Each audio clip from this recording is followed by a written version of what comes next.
The practice of displacing people from their homes and transporting them to remote mountainous or island regions of Greece was a penalty employed in the case of common criminal offenses, animal theft, etc.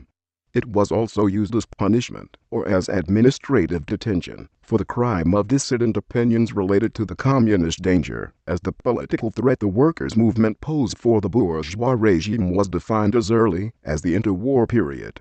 Deportation as a means of removing undesirables from the political arena was also used during that same interwar period against politicians belonging to the bourgeois parties by the governments of rival political resources, in an effort to weaken the opposition's political adherents. The measure was broadly applied during the Met-Axis August 4 dictatorship, 1936 to 1941, against members of the Venizelos and anti-royalist factions. During the civil war that succeeded the country's liberation, the military dimension of the issue was combined with a long series of inhuman persecutions against the leaders, members, and supporters of the National Liberation Front (EAM) movement. The Varese Agreement, which ended the 1944 Decembrist clashes, left many loopholes and did not protect EAM's adherents from legal persecution. Apart from the official persecution suffered by the left, members of right-wing para-government and paramilitary groups moved against them in the rural areas, employing a broad spectrum of arbitrary persecutions tolerated by the official authorities. The extremely acrimonious climate, which was cultivated, penalized the political life of Greece and the anti-government political ideologies, thus equating dissenting political opinions with common criminal offenses. Not only were death sentences handed down and carried out, but EAM members were condemned to overwhelming prison terms.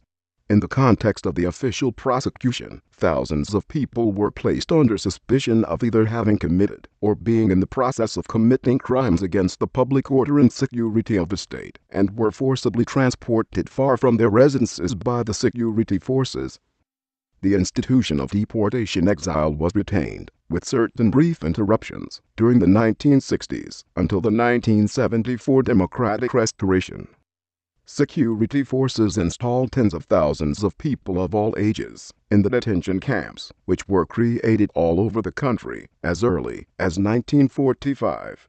In the first phase of the Civil War, the large number of exiles had been disseminated over the entire country in temporary exile detention installations, garrisons, schools, public stores, requisition buildings, open-air sites, etc.